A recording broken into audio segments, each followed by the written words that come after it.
नमस्कार, शुभ प्रभात, very good morning. कैसे हैं आप सब? अच्छे होंगे, विश्वास है सभी अच्छे होंगे, स्वस्थ होंगे, मस्त होंगे। एक छोटी सी कहानी क्या, एक सारगर्भित बात है, वो आपके बीच में रखने जा रहा हूँ। जंगल में हिरन के पीछे जब बाघ पीछा करता है उसका, तो हिरन की जो भागने की स्पीड होती है वो बाघ से कहीं ज़्यादा हो जाती है। तकरीबन 90 से 100 किलोमीटर प्रति घंटे की दौड़ में हिरन दौड़ता है, और बाघ जो शेर होता है उसकी ज़्यादा से ज़्यादा 50 से 60 किलोमीटर पर आवर का उसका स्पीड हो जाता है। यानी कि बहुत अंतर है दौड़ने में। बाघ जो है उसको, हिरन को नहीं पकड़ सकता है क्योंकि बहुत स्पीड है उसकी, और उसकी बहुत कम है, लेकिन फिर भी पकड़ देता है, फिर भी उसको शिकार बना ही देता है। इसका कारण क्यों है? इसका कारण ये है कि हिरन जब भागता है और पीछे से शेर उसके पीछा करता है तो बार बार मुड़ के पीछे देखता है। जब वो पीछे मुड़ के देखता है तो वो सोचता है कि ये कितना दूर है मेरे से, और ये तो मुझे मार ही देगा।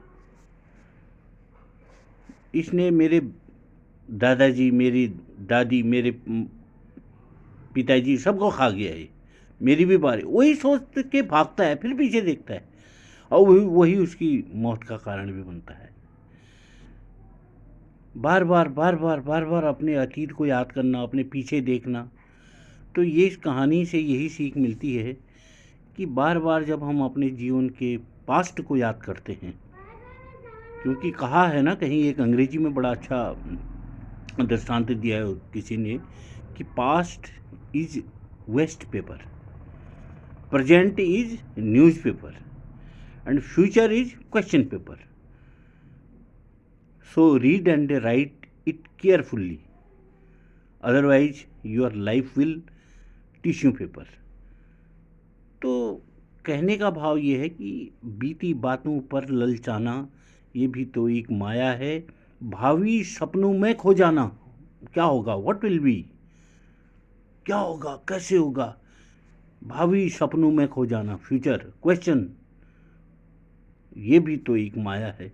तो ये सब इनसे निकलने के लिए एक ही तरीका है, एक ही माध्यम है, वो है आगे बढ़ते जाएं।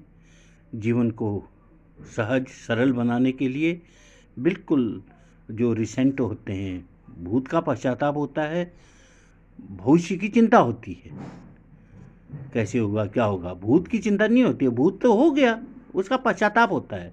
अब प्रेजेंट जो वर्तमान चल रहा है, इसको जीना ही नहीं आता है हमें। इसीलिए अपने जीवन को इतना सहज बना दें, आओ सजा लो आज को, कल का पता नहीं, कल तो छोड़िए जनाब, पल का पता नहीं। तो ये बस आज ही की बात करें, आज को आनंदमय बनाएं, आने वाला समय भी आनंदमय हो जाएगा। प्रेम से बोलिए धन निरंकार जी।